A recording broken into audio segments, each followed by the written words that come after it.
네, 오늘 야권은 대통령의 최상병 특검법 거부를 규탄하는 장외 집회에 참석했습니다. 국민의힘이 생떼라고 비판하는 가운데 민주 일각에서 특검법 부결을 대비해 상설 특검을 고려하고 있는 거로 알려졌는데요. 이번 주 전국 주요 이슈, 조청래 전 여의도연구원 부원장, 김만흠 전 국회 입법조사처장 두 분과 함께 정리해 보겠습니다. 안녕하십니까? 네, 안녕하세요. 네. 말씀드린 것처럼 오늘 야권이 대통령의 최상병 특검법 거부를 규탄하는 장외 집회에 참석을 했습니다.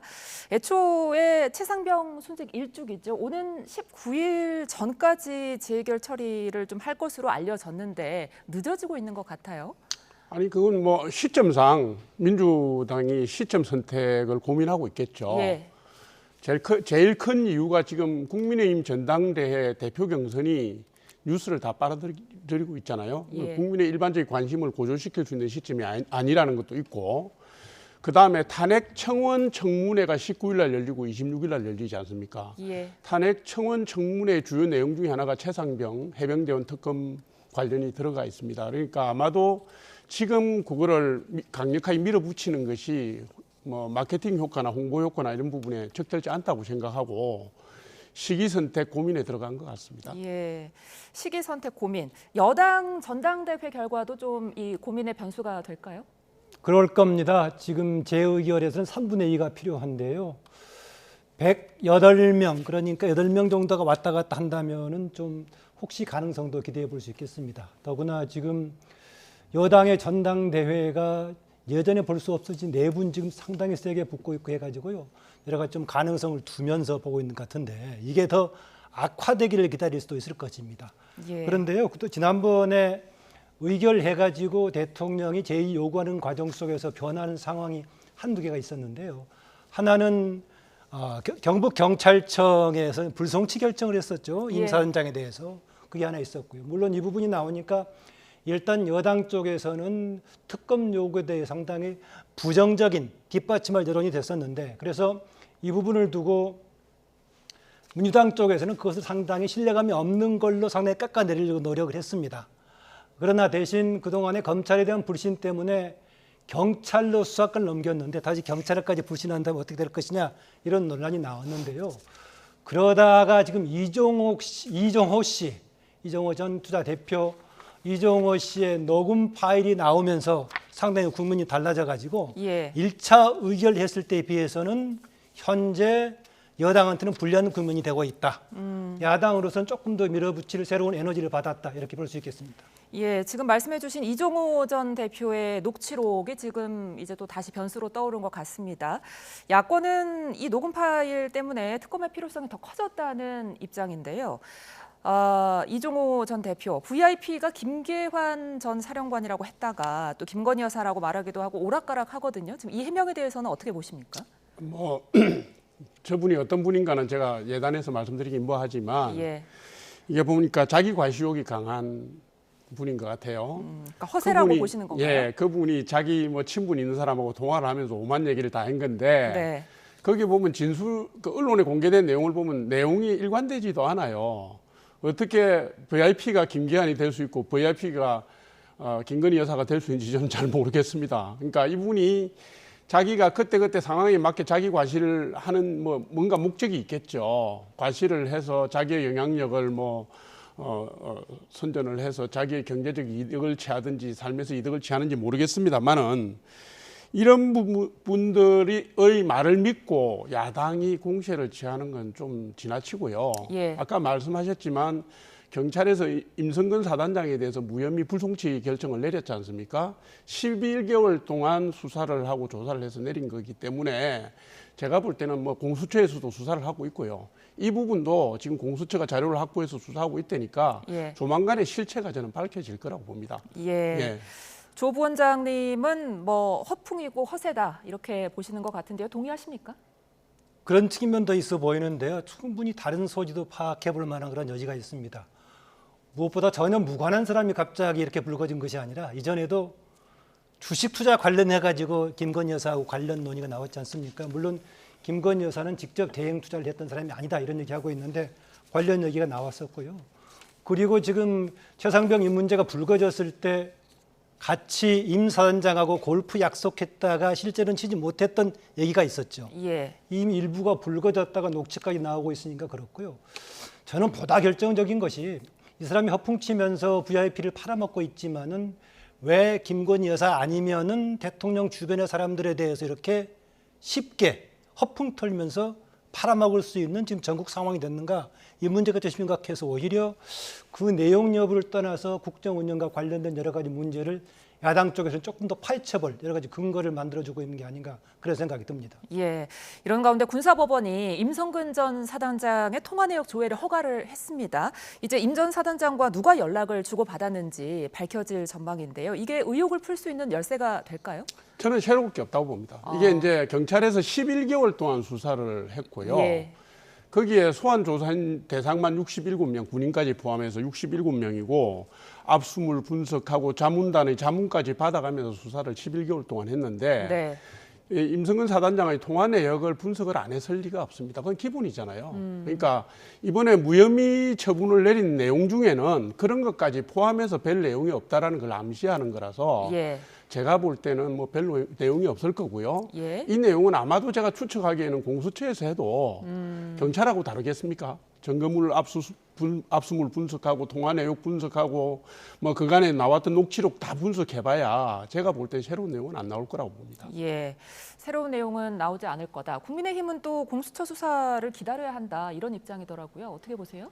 공수처 수사 좀 진행이 많이 되고 있죠. 지난번에 지금 경찰청에서는 불송치 결정 나온 것에 대해서 민주당 쪽에서 그 자체에 대해서 불신을 하고 있는데, 만약에 공수처 결과까지도 조금 지금 여당이 주장하는 쪽으로 나온다면은 특검 주장에 힘이 조금 빠지는 그런 소지가 있는데요. 예. 그러나 이런 게 있습니다. 그동안에 정부 여당 쪽에서 너무나 확실한 것처럼 주장해 왔었는데 조금씩 다른 꼬투리가 나오고 있어서 이 역시 임 사단장의 통화 내역을 확실히 좀 조사해 본 결과 다른 연루 가능성이 남아 있는가, 그런 얘기입니다. 지금 하나는 확실하게 제출했다고 하는데 또 다른 뭔가 통화 내역을 찾을 수 있는 다른 통신 기기가 있는가, 여기까지 한다고 하니까 일단은 공수처의 수사 결과를 좀 봐야겠습니다. 예, 어찌됐든 국회에서 최상병 특검법이 다시 한번 국회를 통과하려면 8명의 이탈이 필요하거든요, 여권에서.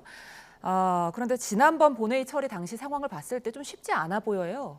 네, 저는 어렵다고 봅니다. 예. 지금 이제 기존의 국민의힘 의원들 중에 국민 여론을 따라서 찬성 의견을 가졌던 분들도 있었잖아요. 예. 그런데 지난번에 그 표결에서 나타났듯이 민주당이 21대 안보다도 더 독소 조항이 강화된 법안을 던지는 바람에 민주당의 정략적 의도에 말려들 수 없다고 해서 찬성 의견을 가졌던 분들도 뒤로 후퇴를 했어요.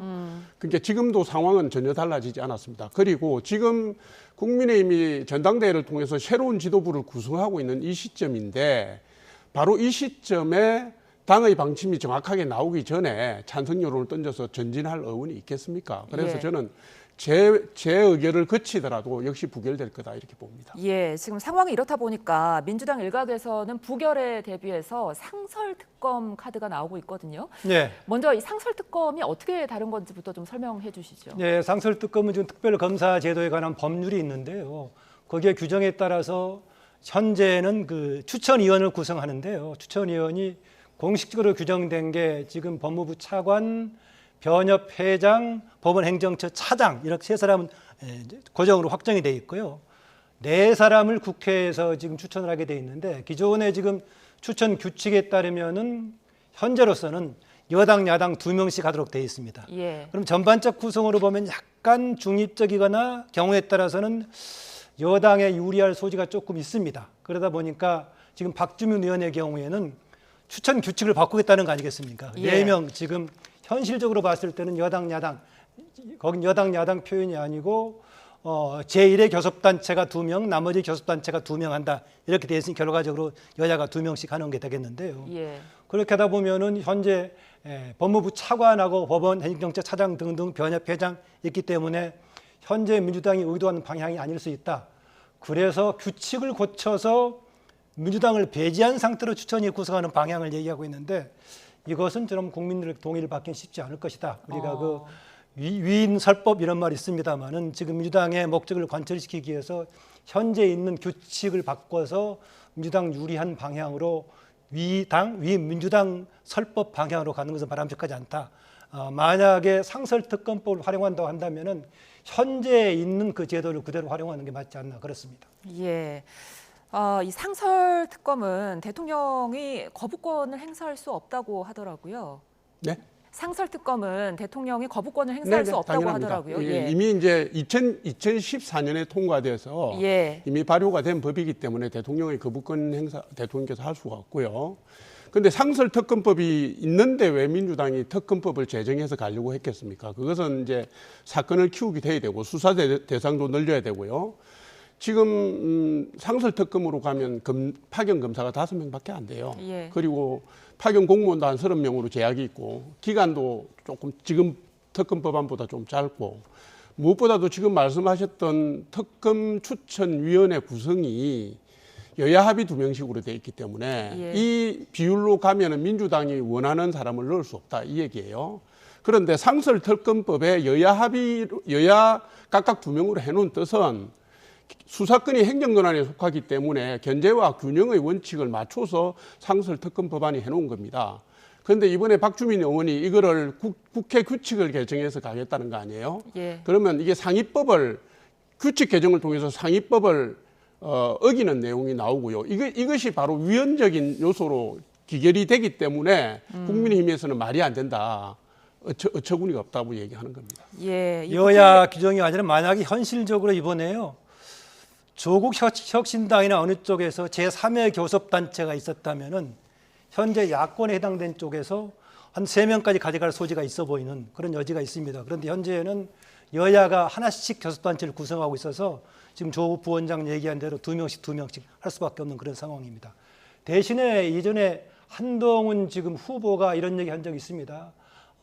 최상병 특검을 받을 수는 있다. 다만 지금 민주당만 일방적으로 주도하는 특검을 임명하는 방식이 아니라 조금 제3의 과거에 이명박 정부 때 했던 방식으로 임명권을 대법원장이라든가 변협회장을 준다 이런 제3의 방식도 할 수 있다니까 지금 상설특검법 말고도 혹시 타협의 여지가 있나 모르겠습니다. 예. 이제 뭐 이렇게 되면은 국민의힘 전당대회 결과도 좀 변수가 될 수 있겠네요.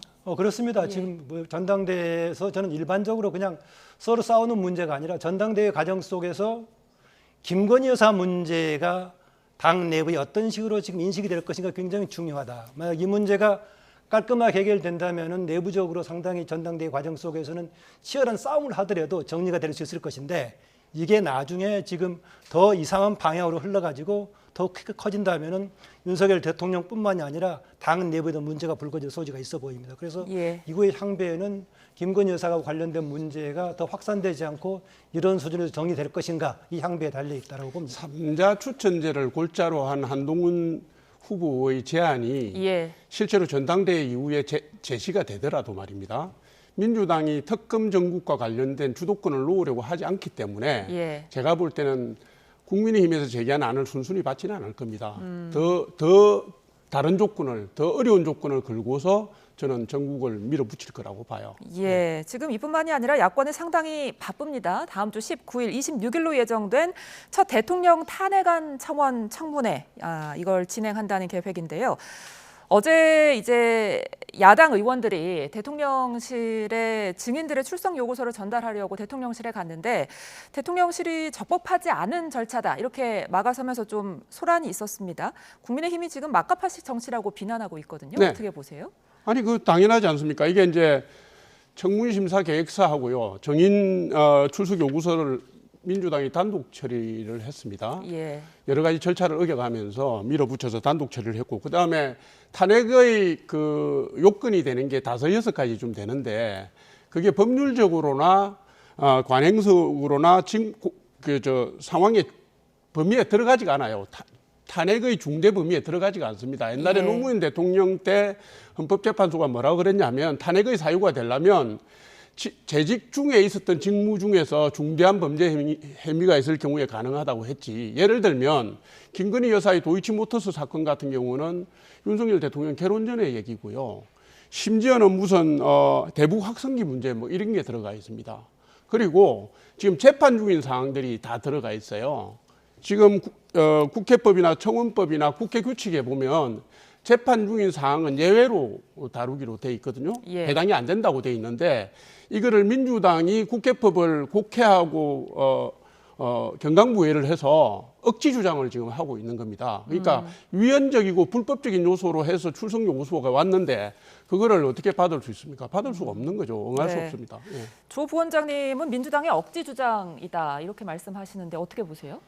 지금 대통령 탄핵과 관련 청문회 문제는요, 저는 보다 다른 점에 있다고 봅니다. 지금 청원에 따라서 국민청원으로 지금 130만 넘었던 거 해가지고 대통령 탄핵 발의를 해달라라는 건데, 지금 일반적으로 국회 청원하는 경우에는 국회의원 10명 이상 서명해서는 다른 의안 발의처럼 비슷하게 똑같이 해당 상임위에 들어가서 상임위 심사를 거쳐서 본회의 부의해서 의결을 거치면 됩니다. 그러면 만약에요, 이 청문 과정을 거치든 뭘 거치든 간에 이 사안이 만약에 동의 절차가 거쳐진다면 본회의에 부의됐을 때 이게 과연 대통령 탄핵할 때 발의하려면은 국회의원 제적 과반수가 돼야 되거든요. 예. 그러면은 법사위에서 결정하는 것이 과반수 발의 요건을 대체할 수 있느냐, 어렵다고 봅니다. 그래서 국민 청문을 통해서 만약에 이게 뭔가 발의될 수 있다면은 아예 좀 다른 조건이다. 그래서 지금 국민의힘 쪽에서는 다른 사안을 가지고 뭐 국가 기관을 모독하는 문제라든가 이런 걸 가지고 지금 탄핵 요건이 안 된다고 얘기하고 있는데, 저는 절차상으로 특별 의결이 필요한 탄핵이라든가 아니면은 개헌 이런 문제의 경우에는 발의 자체가 특정한 의결 정족수가 필요합니다. 이런 것의 경우에는 탄핵으로 가름할 수 없다. 탄핵 청원으로 가름할 수 없다. 예컨대요, 지난번에요, 개헌의 경우도 직접 만약 이런 방식이라면 개헌도 국민청원에서 가능할 겁니다. 그런데 그게 안 되는 것이기 때문에 국민 발의 방식으로 개헌하도록 헌법을 개정하겠다랄 정도 사항입니다. 그래서 대통령 탄핵의 문제, 국회에서 특별한 의결이 필요한 이런 것은 청원으로 대체할 수 없는 문제다. 저는 근원적으로 이게 폐기된다면 모르겠지만은 과연 동의됐을 때 본회의 어떤 방식으로 부의하겠느냐. 의결 절차를 거치는 것인데 발의를 하려면은 탄핵의 경우에 사실상은 국회의원들 제적의 절반 이상이 돼야 되는 것인데 그것을 국민청원으로 가름할 수 있느냐, 그건 아니라고 봐서 오히려 맥락이 다른 측면에서 이것은 지금 과연 법사위에 다루는 게 맞은가, 이걸 좀 따져볼 여지가 있다고 봅니다. 예, 지금 저희가 그래픽으로 띄워드리고 있는데요. 탄핵 청문회에 채택된 증인이 지금 굉장히 화려하다고 해야 될까요? 김건희 여사, 최은순 씨도 있고요. 임성근 전 사단장도 보이는데요. 민주당에서는 불출석 시에 처벌될 수 있다 이렇게 주장하고 있는데 실제로 그렇습니까? 네, 그거는 민주당의 주장이 너무 나간 겁니다. 예. 지금 국회법상으로는 국정조사나 국정감사, 그다음에 국회의 주요 안건인 경우에는 불출석하면 동행명령을 발동할 수 있습니다. 예. 그런데 청문회는 그 대상이 아니에요. 그러니까 국민의힘 주경호 원내대표가 반드시 출석할 필요는 없다라고 한 내용이 그 맥락입니다. 그런데 이거를 억지를 부려서 민주당이 이렇게 걸고 저렇게 걸고 상임위를 통해서 의원들의 연설을 받아서 예. 의원들이 3분의 1인가 하는 연설을 받아서 문제 삼으면 문제가 되긴 합니다. 수사 대상이 되기도 하는데 이건 억지라는 걸 민주당 의원들도 다 알고 계시고요. 민주당 구성원들이 다 아는 내용입니다. 왜 이렇게까지 하는지 모르겠네요. 자, 그런데 국민의힘은 이 청문회 자체가 불법이다 이렇게 주장하면서 헌법재판소를 찾았거든요. 권한쟁의 심판을 청구를 했습니다. 어떤 부분이 지금 위법하다는 겁니까? 예, 아까 제가 말씀드렸는데요. 지금 추경호 원내대표 등이 얘기하는 것은 지금 국회법 123조에 보면은요, 접수하지 않은 내용이 3가지 항목이 있습니다. 앞서 말씀드렸었지만 국가기관을 모독하는 문제라든가 아니면 현재 재판에 영향을 미치는 내용이라든가 국가기밀에 속하는 사항 3개의 경우에는 청원에 받지 않도록 되어 있습니다. 그래서 지금 국민의힘 쪽에서는 국가기관을 모독하는 거다 해서 해당이 안 된다라고 얘기하고 있는데, 여기에 대한 판단은 1차적으로 해당 상임위는 법사위에서 하는 거 아니겠습니까? 현재 내용하고 상관없이 민주당 쪽에서는 상관없이 할 수 있는 거다 다루고 있고, 그러다 보니까 결국은 따질 수 있는 게 헌재이기 때문에 권한쟁의 심판 이렇게 가고 있는 상황입니다. 그런데 예. 제가 말씀드렸다시피 이것을 따지려고 한다면은 과연 10명 이상 서명해서 하는 일반 의안하고 다 똑같이 3분의 1 동안 절반 이상의 발의 조건이 필요한 특별한 이런 발의 조건이 필요한 탄핵이라든가 개헌 이런 문제들도 국민청원을 통해 다룰 수 있느냐, 저는 다루기 어렵다. 왜냐하면은 국민청원이라든가 아니면은 상임위 의결을 거쳐서 3분의 1 또는 과반을 대체하는 것이 되기 때문에 논리상으로 좀 맞지 않다. 저는 그런 생각입니다. 예, 이번에는 국민의힘 전당대회 소식 좀 살펴보겠습니다. 어제 한동훈 전 대표가 지금 대권 도전 여부에 대해서 질문을 받자 이에 대해서 부정하지 않았습니다. 정면 돌파를 한 거죠. 예. 근데 이제 이게 그 정치 지도자라면 누구나 국민들이나 당원들이 저 사람이 대권 후보급이야, 대권 후보야라고 규정을 하면 그것을 비껴나가기 힘들죠. 그래서 지금 국민들이나 당원들이 다 한동훈 후보를 잠재적 대권 후보로 보고 있으니까 그 부분을 예. 확인해 준 거라고 저는 보고요. 지금 요번에 전당대회가 끝나고 나면 2028년에 지방선거가 있고 2026년에 지방선거가 있고 2027년에 대통령선거가 있고 그 바로 뒤에 총선이 있지 않습니까? 2028년에.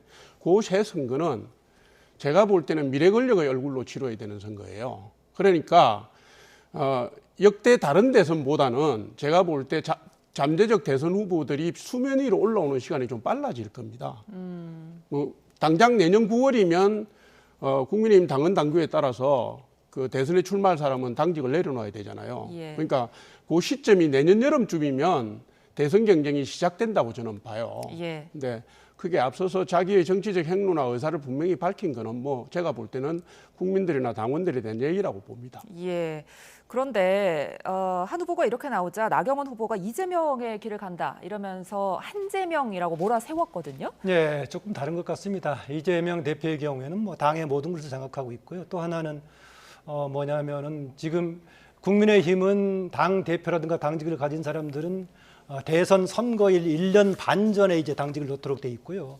민주당은 그동안에 1년으로 했습니다만은 선거 일정에 따라서 당무의 결정에 따라 그것도 조금 바꿀 수 있도록 했기 때문에 그런 상황하고는 다르고요.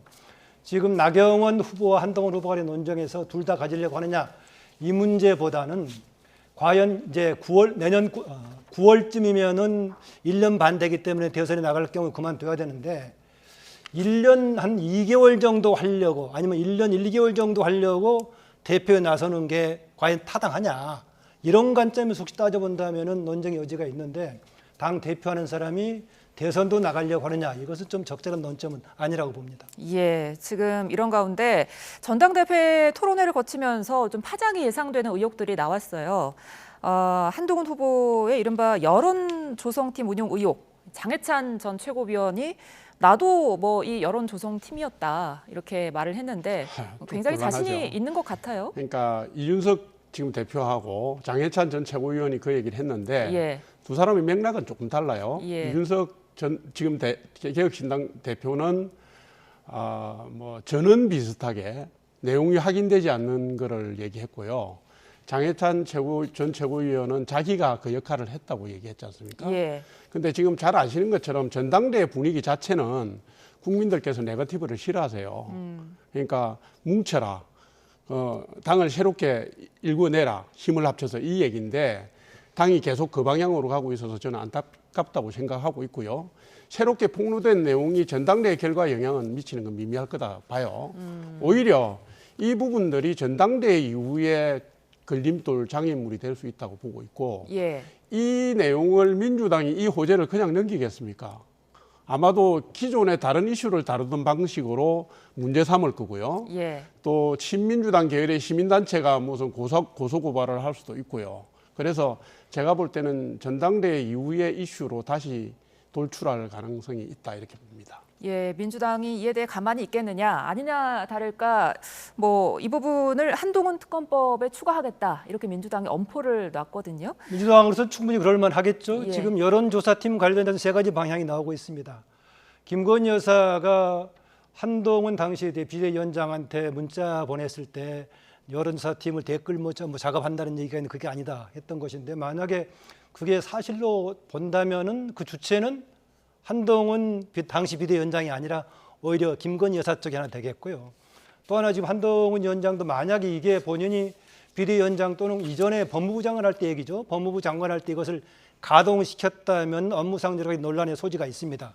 그래서 오늘은 추가적인 발언을 보니까 그 댓글 가동 자체를 부인하는 것이 아니라 자기하고 상관없는 사람들이 조직을 만들어 가지고 조사하고 하고 자기한테 보고했던 것을 자기가 막을 수는 없는 거 아니냐. 예. 그래서 본인의 책임 문제로 이제 방향을 바꿔서 대응을 하는 것 같습니다. 예. 끝으로 민주당 전당대회 소식도 좀 살펴보겠습니다. 이재명 전 대표가 출마하면서 이번에 종부세를 재검토하겠다. 그리고 금투세 유예 이야기도 같이 꺼냈거든요. 대선을 뭐 염두에 둔 클릭이라고 그러더라고요. 예. 근데 이재명 대표의 지금 바라보는 곳은 뭐 당 대표는 당연히 되는 거니까 예. 이번 전당대회 뭐 과정이나 결과는 전혀 중요하지 않을 거고요. 전당대회 출마 기자회견 내용을 봐도 그렇고 대선을 겨냥해서 국민들에게 호소하는 지금 그런 계기로 삼고 있는 것 같아요. 지금 잘 아시는 것처럼 종부세 같은 경우에는 노무현 대통령 때 처음 됐는데 예. 초부유층을 대상으로 했습니다. 그런데 이게 문재인 정권 때 잘못된 부동산 정책으로 집값이 급등하면서 22년 말 기준으로 57만 5천 명이 대상이 됐어요. 서울에만. 예. 예, 그러니까 이게 이 문제를 그대로 두고서는 중산층이나 중도층을 끌어안을 수 없다는 고민을 하겠죠. 금융투자소득세라는 것도 사실은 주식 투자하는 사람 중에 1%에 해당한다고 하는데 지금 전 국민 주식 투자자 숫자가 1,400만에 달합니다. 그러니까 이게 재산세라든가 세금의 문제는 미국에서도 그런 예가 있었습니다. 선거에 1%를 징벌하려고 하다가 그 심리적 파급 효과가 그 다음 계층, 그 다음 계층, 그 다음 계층으로 계속 확산되고 파급되는 그런 예들이 많았었어요. 그러니까 1%의 금투세를 부과를 잘못하면 주식 시장에서 자금이 빠지기도 하고 그로 인해서 피해를 보는 층들은 개미 투자자들이 된다. 이런 문제의식을 지금 이재명 대표가 갖고 있는 것 같고요. 예.